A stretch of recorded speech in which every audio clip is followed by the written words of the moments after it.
Sky News. The full story first. As nations jostle for influence on Antarctica, its ice is melting at a pace that could reshape the world. Antarctica, the coldest place on Earth, now suddenly one of the hottest geopolitical battlegrounds. Just as the United States withdraws, other nations, including Russia and China, are expanding research stations, carving out influence and quietly positioning themselves for whatever resources might lie beneath. And all this happening while the ice under everyone's feet is disappearing at a pace the scientists simply didn't expect.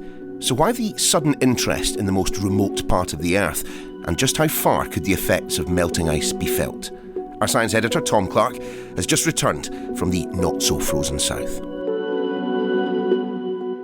Tom, always a pleasure to have you back on the Daily. Was London not cold enough for you? Why on earth have you gone to the Antarctic? Because it was warmer. This is what I didn't realise. We went down there with the British Antarctic Survey and we went up to Cambridge where they're based and they kitted us out with all this serious gear that they loaned us for our trip.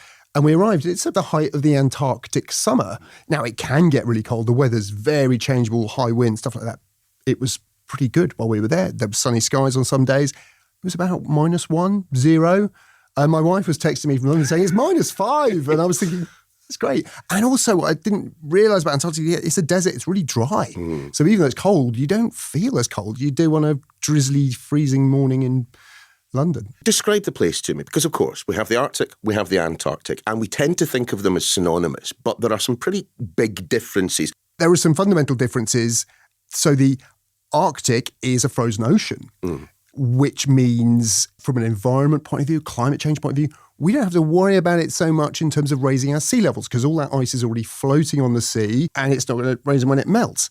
For the exception of Greenland, obviously topical, but for different reasons. But that also means you can navigate through it as it warms. Geopolitics, that's why they're interested. The Antarctic, though, the opposite, is a massive rocky continent. When I say massive, this is the thing that kind of blew me away. I'd never really got my head around the scales here. It's twice the size of Australia. It is larger than the contiguous states of the United States. It's a massive continent. And it's also rock, on top of which sits 4 kilometres of ice at the thickest point, around 1 to 2 kilometres everywhere else. And that represents 70% of all the fresh water on the planet, which is why when people say, if it's melting, we should be concerned about sea level rise. If it was to all melt, and we're talking that would take probably thousands of years, even with current warming, all of it to melt, it could raise sea levels by more than 10 metres. Watching your report, I see you in the boat, surrounded by these scientists from the British Antarctic Survey, and just looking out across the water, it is clear that something is happening to the ice. Yes, and that's definitely the story we hear. Just from anecdotal evidence from the scientists, there's less sea ice there in the winter. It goes quicker in the summer. There's less snowfall where they are. The other tricky thing about the Antarctic, though, is it's very big and that parts of it have actually been colder in recent years. How is that working? Global average temperatures are going up. And it's super complex. It's a big continent, but it's also surrounded by this revolving ocean current, which can do freaky things. But on average, across the continent, it has been warming. The only place warming faster than the Antarctic on the planet is the Arctic. It is one of the fastest warming places on the planet on average. And in West Antarctica, where we were, it is warming extremely quickly. And that is having definite impacts. What are those impacts? Well, that's what they're trying to figure out. And I think one thing that's important to get in here quite early on, the Arctic is quite close to where most of the 8 billion people now on the planet live, and historically as well. So we know a lot more about it. It's much more well studied. Antarctica, we've only really been doing what I say, modern science there since the 1950s. And, in terms of satellites and being able to monitor it, since the 70s. We know so little about it. That was the story that kept coming from these scientists. We really don't understand very much. And when you're trying to figure out how it's changing, if you don't know much about what it looked like before, that's a really hard puzzle to solve. Because historically, Antarctica has played a key role in the regulation of the planet's temperature. That's what's so important. And I think that's the picture that's coming out here. It's not just about the ice melting, coming off the continent and causing sea level rise, which we know it is, and it will continue to do so, and that process will accelerate. It does a lot more than that. And I think the thing that really stands out to me is the role which it plays as a bit like the air conditioning system for the planet. Antarctica is a massive block of very, very cold ice.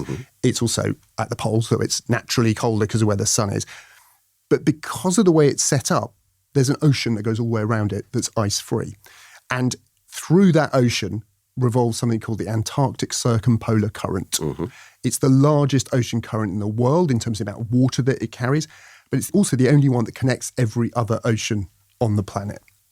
And as a result, the flow of water around the Earth, everything comes via Antarctica at one point or the other. It can take thousands of years for currents to get down there. These deep bottom water flows down to Antarctica. But effectively, it cools those flows and it sends cooler water back up towards the tropics and back down. It's like a circulatory system, and it has a role in cooling the atmosphere. Which presumably it has been fulfilling, since the Industrial Revolution then? Absolutely. And the calculations, roughly that 75% of all the warmth that we've generated since the Industrial Revolution has been taken up by that Antarctic Circumpolar Current. They've gone into those southern oceans, and that's where that heat is being stored.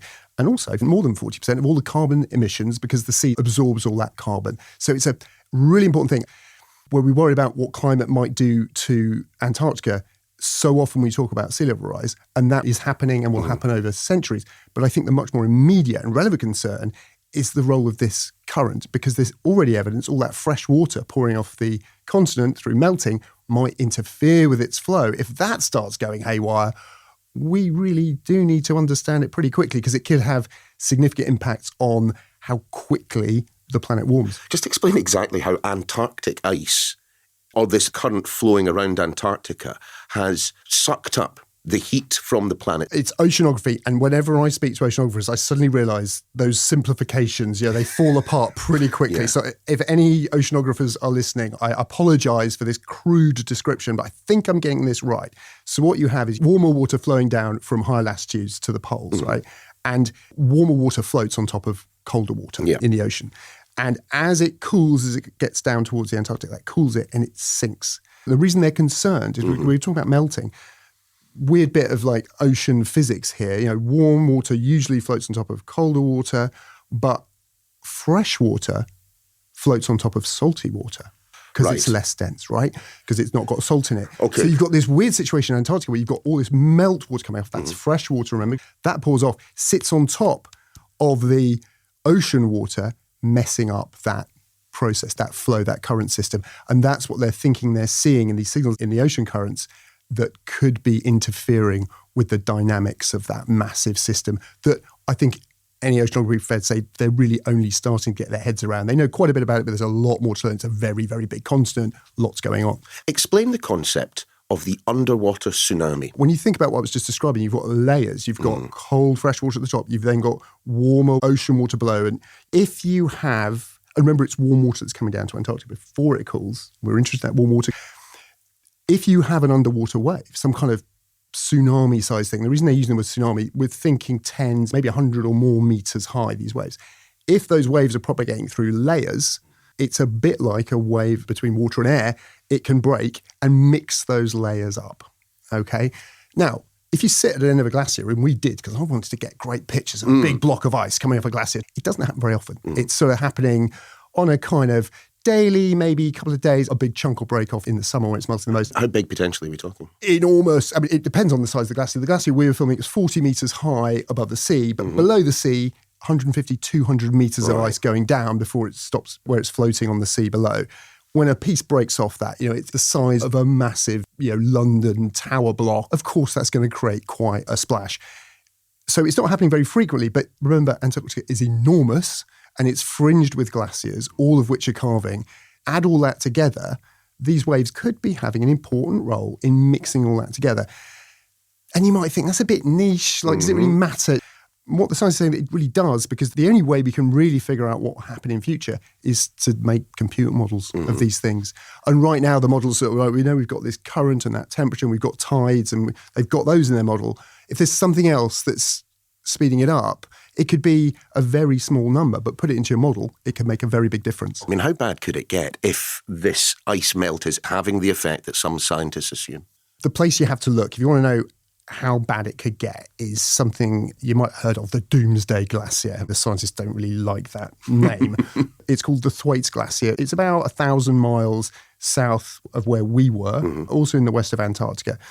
It's about the size of Florida, okay? It's a big old glacier. And it is like an ice sheet. The flow of ice off the continent has fanned out across the ocean, and it's a big ice sheet there. And it's breaking up really quite quickly. It's carving away, breaking up into icebergs, and it's accelerating. We've noticed for years it is accelerating quite fast. It's held back by a grounding line. It's sort of locked on the continent. And the big worry is when it gets past that grounding line, will it collapse? Effectively like, smashing a car windscreen, little icebergs, bosh, the whole thing goes. It's one of these tipping points that we're concerned about. Scientists, and they vary in their views on this, but some people think it could be imminent, as in the next few years. Others are like, probably another couple of decades, but it'll go.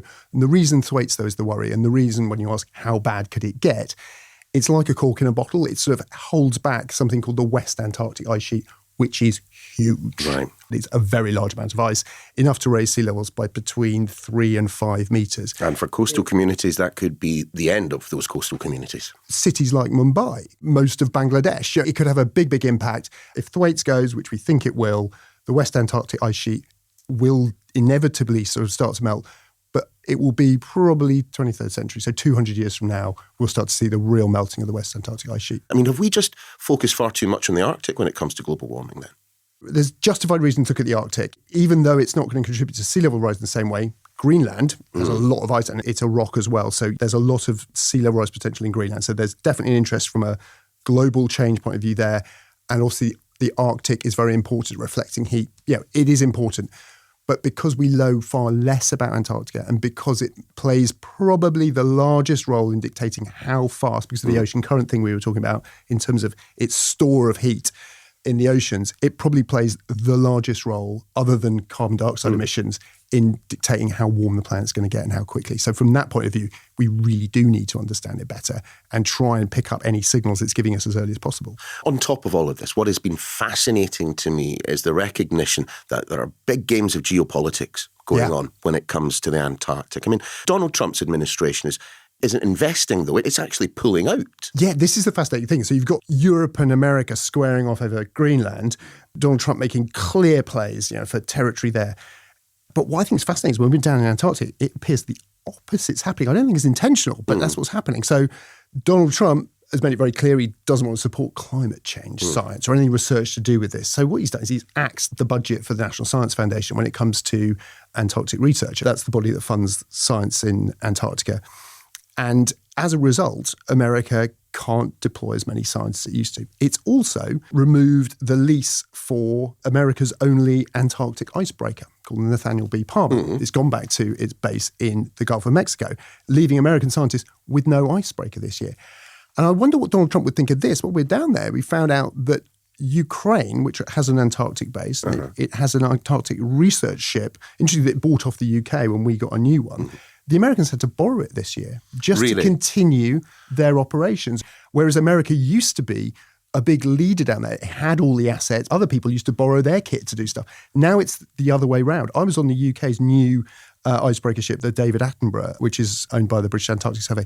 It's state-of-the-art. It's an amazing thing. And something I've never seen before, Americans coming on board going, wow, wish we had a boat this good. Everywhere else in the world, it's the other way around. Leaving aside Donald Trump's view of climate change, I mean, if he doesn't have a scientific presence in Antarctica, or at least to the same extent, I suspect that there are a couple of other nations, Russia, China, who will. And I think that's why this is one to watch, because by putting his focus on the Arctic, cutting funding for Antarctic science, under something called the Antarctic Treaty, the only way a country currently can maintain any kind of influence or presence in Antarctica is through scientific research. That's what the treaty says. You can't use it for commercial, military purposes.